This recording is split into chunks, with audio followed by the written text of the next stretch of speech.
What's going on, guys? Welcome to Crowd Pleasers Performance. You're probably either here because you follow the Crowd Pleaser Plays on Instagram, or you follow me on Instagram. And if you follow me, you've probably seen most of the build of this car, my first gen CTSV. So most of you guys know this car was for the most part stock last year. It ran a 14.1 my first time at the track, and then the best time I ever got was just in the 13s. So pretty disappointing. So this winter we are changing engine stuff, and at the end of last season, as I forgot to mention, I also put the Gen 2 CTSV rear cradle in the car. So what that does is, when these cars were built, they put, for whatever reason, they put the base model rear end in them. So they're aluminum, it's a terrible design, and they break. They break whether you're trying to do a burnout, whether you're trying to just take off from a light, it doesn't matter, they break. And so the Gen 2 is different mounting points, stronger axles, it's cast iron versus the first gen, which is aluminum. It's just a lot better setup. The only difference is from the base model, the first gen, they had a 373 rear end because they were all manuals. In the second gen, they had automatics and manuals, and the manuals were 373s and the autos were 323s. Well, the manuals are hard to come by, and I ended up getting a 323. It's not the end of the world, it still drives great, and I'm sure with the mods I'm going to be showing you shortly, it won't affect me too much.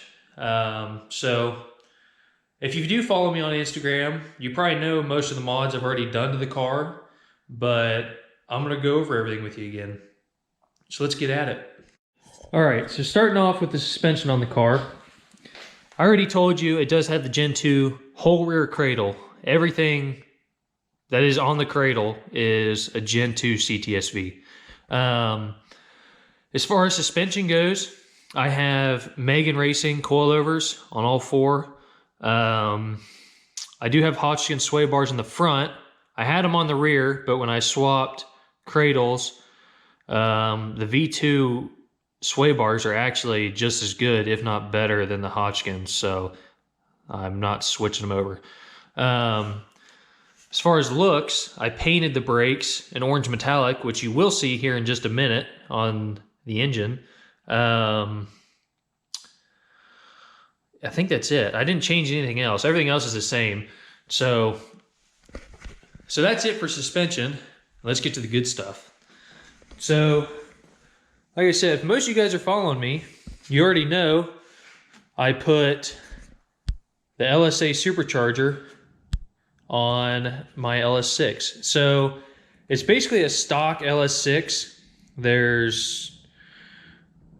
Let's see. Yeah, there's nothing done to the engine. Supposedly there was some stuff done to the engine when I bought it, but he lied. There was nothing done to the engine when I tore it apart. Didn't find anything. So I put a BTR Stage 3 torque cam in it. All the valve train, so new springs, new push rods. I upgraded the rockers, did the trunnion upgrade. I did new lifters. I think that's it.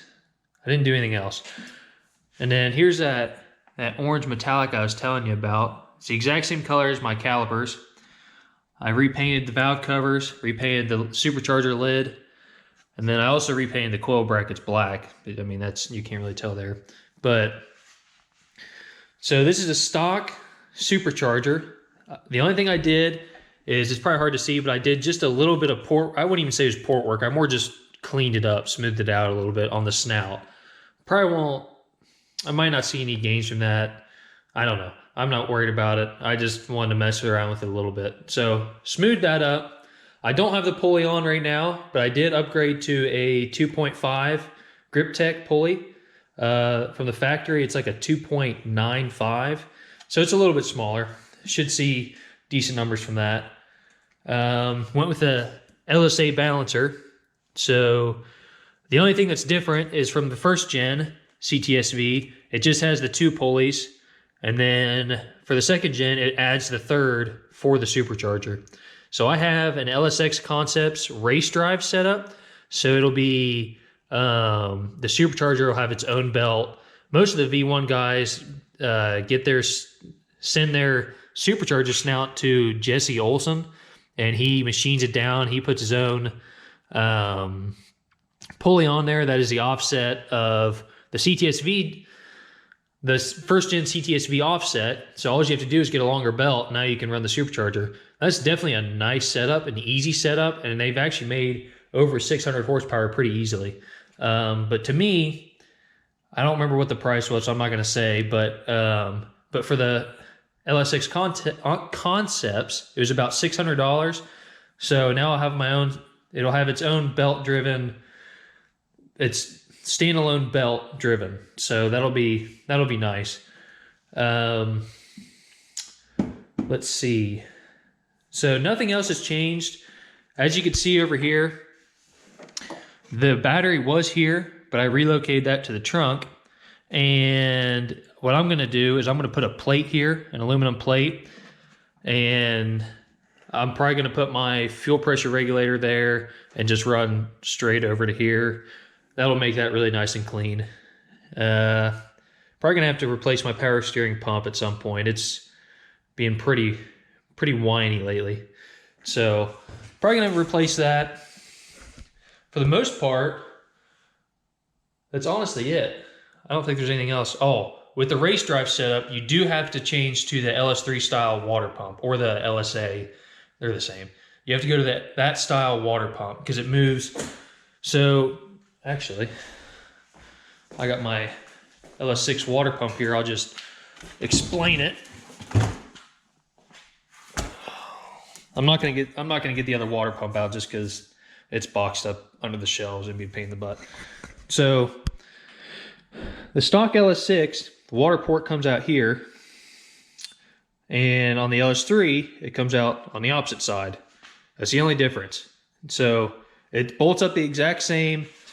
These water lines over here, the exact same. The only difference is this port here is on this side. And the only reason for that is how that supercharger setup is. That belt goes right along here, and it interferes with that hose. So switch that, and that's pretty straightforward swap. That's actually a brand new water pump. We were trying to go to LS Fest last year, and 2, maybe 3 days before, my water pump went out. So I had to hurry up and swap that out. Well, now I'm doing the LSA swap, and I got to switch water pumps again. So that's a brand new water pump that I didn't use that much. So, the other thing I do have done in my car is a 1-piece drive shaft. So a company called Cincinnati Driveline in Cincinnati, Ohio. I took some measurements, and they built me a 1-piece drive shaft. So I don't have to worry about breaking that. I don't have to worry about carrier bearings. I don't have to worry about any of that junk that the guys have issues with these. So, the other thing that looks nice on the car is I did add a wicker bill that there's a guy, his name's Jake, I don't remember his last name, on Facebook, and he's on Instagram too, but he makes a really nice wicker bill that goes on the 1st gen CTSV spoiler. Once I get it back, there's a guy that he wanted to borrow because he wanted to see if he'd like it on his car. He borrowed it, so you'll see it once I upload some more videos. So we got a lot more to come because I got to run all my fuel lines. And this in the trunk is my water box for the supercharger. I almost forgot about it. So I drew this up to kind of fit in here, and then I sent the man, that's kind of bright, isn't it? I sent the drawings out to Tin Soldiers, and they cut it out and welded it up for me. It actually fits really nice. I told him, I said he had to weld that on there because that's kind of like, I mean, that's pretty sweet. I told him he either had to weld on an emblem or he had to give me a sticker, one or the other, and he gave me the emblem. So that's awesome. This is my mini turbo that will go in front of the supercharger. Nah, that's just the water pump. Pretty weird looking little thing, isn't it? But supposedly they move a good bit of water, so they're actually made to replace your factory water pump on the engine. So this should move a good bit of water. We'll see though, because it does have a good ways to go. You know, it has to go all the way from the trunk, then out, and then all the way up to the front, through the heat exchanger, and then all the way back. So we'll see. But battery's going to sit right here. I already got my terminals ran. And one day maybe I'll show you all the wiring I did for that, because that was an interesting process. But that should be it. I almost forgot about that. But yeah, so what we have coming up is I already did the fuel pumps. Supercharger's not bolted down, but the heads are torqued down. Valve covers and coil packs, that's all on. Headers are on. Everything's on other than the supercharger. So what's to come is to finish the water pump for the heat exchanger and supercharger. That's really, I got to run that. I got to run my fuel lines. I got to hook up everything up front, and then really do a couple little wiring things, and that's it. And we're ready to rock and roll. One little thing I did add, so hopefully you can see it. Hopefully we've got enough light in here. Don't pay any attention to this, because that's another thing I did. The 3 days, so I was on my way to my dad's house for just to do some maintenance on the car. And I pulled into the driveway. I'm not kidding you. I pulled into the driveway and my water pump went out and I broke the shifter. I'm not kidding you. The shifter popped out in my hand and broke the shaft off. So, yeah, like I said, that was a couple days before LS Fest. So it couldn't have been any more stressful. So I ended up basically making a new shaft down there and welding it on down there and just re-bolting on the shifter arm itself. So it's fine, but it's a lot taller than I want it to be, and it's just terrible. I need to get a new shifter. But the reason I brought you in here was, so you might not be able to see it, but right here is my air fuel ratio gauge. That goes into the X pipe. These toggle switch. Oh man, that's loose. I forgot about that. So these toggle switches, the first one is going to be for my water pump. So basically what it's going to do is when I'm at the track, that's kind of annoying. When I'm at the track, what I'll do is I'll put the water in the ice box, and then I'll turn off my pump. So my pump will run all the time when the key is on, and then I'll actually turn it off when I'm at the track. So then when I do my burnout, I pull up to the line. As I'm pulling up to the line, I'll actually turn this off, which turns the pump back on.